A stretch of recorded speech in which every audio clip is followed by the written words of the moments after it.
Hello there. Come on. Hello there. Not good morning. Guys, that's your cue. You're supposed to say General Kenobi. All right. We're doing 2 days of Halloween because, we've got the school split into two halves, and some of us nerds cannot resist the temptation to dress up more than once. You know what I didn't realize until today? My first day of being a Jedi, I have realized that they must spend an awful lot of time fussing with their robes, like getting all the stuff just right. Anyways, real world problems. Yeah, buddy. Yeah, the bathrobe, it always gets scrunched up in different ways, and it's always kind of cute. Yeah, and when you're trying to look good in your bathrobe, it's a problem. Yeah. All right. October 29th, 1929 is known in U.S. history as Black Tuesday. It was on that day that the New York stock market crashed. Black Tuesday marked the end of good times and the beginning of the Great Depression. Soon, about 1 in 4 Americans would be out of work. Hardest hit were African Americans. Many people blamed President Hoover for the Great Depression, which lasted about 10 years. All right, Jetster. Right, U.S. Kadeen. President should be up. Capital P, President Hoover. Yep. When it is used as a title like that. Danica? 4 has a unit. 1 in FOUR. Yep. Wyatt? Which lasted about 10 years. Which lasted, yep. Liam? The A in African Americans should be capitalized. Yep. Capital A, African Americans. Aiden? No, it should be known. October 29th is known, yep. 1, 2, 3, 4, 5, 6. Jetster?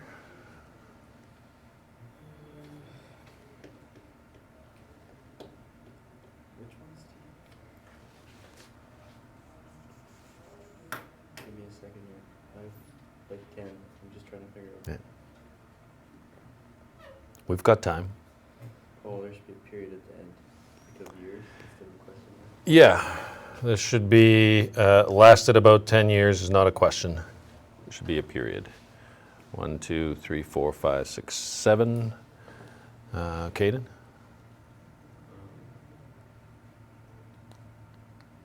After work should be a period and then an uppercase. Yep. About 1 in 4 Americans would be out of work, period. Capital H, hardest hit. I put comma and then hardest hit were African Americans. I was just about to talk about that actually, Wyatt. The reason that we know that this should be a period and then a new sentence instead of a comma and keep going is because there's no conjunction. There's no conjunction here. And so you have a full idea, 1 in 4 Americans would be out of work. A full idea, hardest hit were African Americans. So yeah, they're talking about the same thing kind of, but that's what the paragraph is for, right? The paragraph tells you that you're talking about the same thing. So you don't need to put them in the same sentence. So subject, well, the subject is African Americans. They've flipped it because the verb is to be, but subject, verb, so they're complete independently. So there should be one more in here somewhere. Anybody? Mark the ending of good times. Yeah, that's okay, but we don't need to say the ending of good times. The end of good times is okay. Although ending and beginning, there's kind of a feeling that you might want to make those equivalent because they're kind of being used in opposition there. But we're okay with that. What else do you guys see? What? Is the stock market supposed to be uppercase? When it is New York stock market like that, that's a name. But as stock market would be lowercase.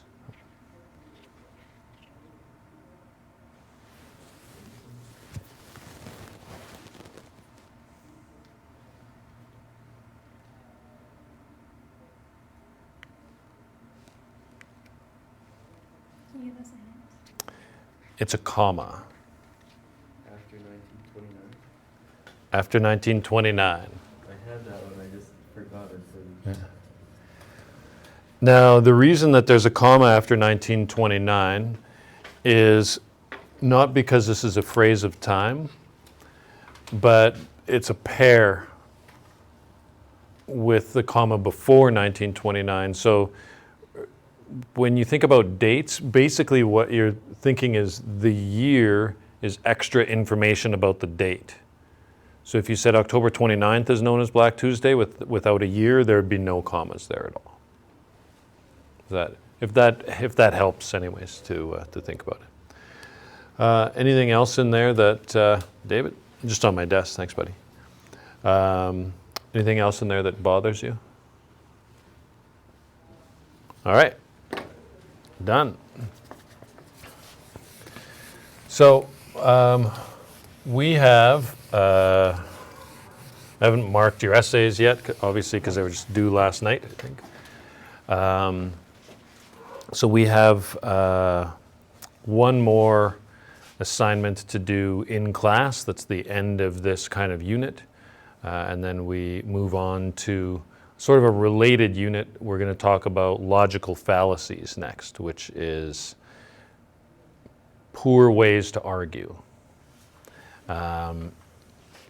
But before we get to that, your final assignment is going to be to write a letter to the editor. I think I've got a letter to the editor page that I can put up here, if I can find a cursor.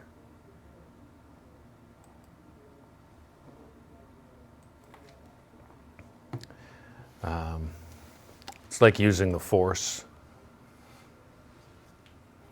I'm going to do that all day, just letting you know. So you read several letters to the editor. I think there were 4 or 5 of them when you were trying to pinpoint the different corners of the triangle. Remember? Okay, just making sure. Now, your letter to the editor is going to try to use all 3. So I'm giving you a mark out of 15. And your 15 is 5 marks for each corner of the triangle. So your ethos is going to be marked, and remember that is your author's authority. That's going to be marked on the what is the word from the curriculum now? If you enhancing the clarity and artistry of communication. There you go. I wanted to make sure I got the words right. So the ethos mark is out of 5 on the enhancing clarity and artistry of communication rubric. The logos is out of 5 on the exploring ideas rubric, and the pathos is out of 5 on the responding personally and critically to text rubric. It's hard having all of that academic-y, education-y jargon bouncing around in your head early in the morning. So you need to have a logical appeal, and you need to have an emotional appeal, and you also need to have some writer's appeal, author's appeal. Now, we talked before about how if you're an expert, then you have some built-in ethos. If you're not an expert, then you quote experts. You don't quote experts in a letter to the editor, though. This is a personal letter. But I've given you a topic on which you are experts. So you need to stress your unique position, your unique ability to comment on the subject as part of your ethos. So your subject is on the school system in Manitoba, and in particular at Steinbach Regional, and how the school system has changed and adapted to the COVID-19 epidemic. So because you are uniquely positioned as people who have been in school for 12 years, and you've lived through the first 8 months or whatever of this pandemic, you have unique insight, and you're going to write a letter to the editor of whatever newspaper, the Carillon or the Free Press or whatever, it doesn't matter. Even send it if you want to. I don't insist on that. But you're going to share your thoughts on the COVID-19 pandemic response in schools. Now, I want to stress here that I don't need you to blow smoke on this. Like, I don't need you to tell me that the school's doing awesome and everything is great if that's not what you think. I'm not responsible for the province's plan or the school's plan, and I'm not taking it personally if you don't like the way things are being done. Okay? So go to town. So you have a point to make, and you're making that point. And it's as simple as that. Now, this doesn't need to be particularly long. The examples that I gave you of letters to the editor were quite short. So you want to have more than one paragraph if you're going to try to hit all three. If I'm marking it out of 15, probably you want to aim for 3 paragraphs. But however long it needs to be to make your point. So this we're going to do in class today, and it'll be due by end of day tomorrow. If we have some time at the end, I'm going to introduce logical fallacies for you, and I'll give you some videos that you need to watch. So your homework for next week is not going to be writing, it's just going to be watching the videos.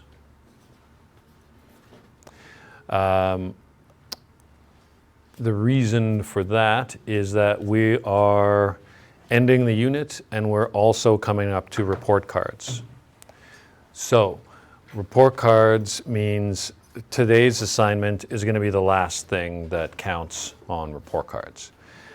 So I'm going to try, while you're writing your letter to the editor, I'm going to mark your essays, and then I'll come around and give you each an updated percent mark. I'm not going to do those progress reports, that they always used to do. They give you a 1-page printout with all your stuff.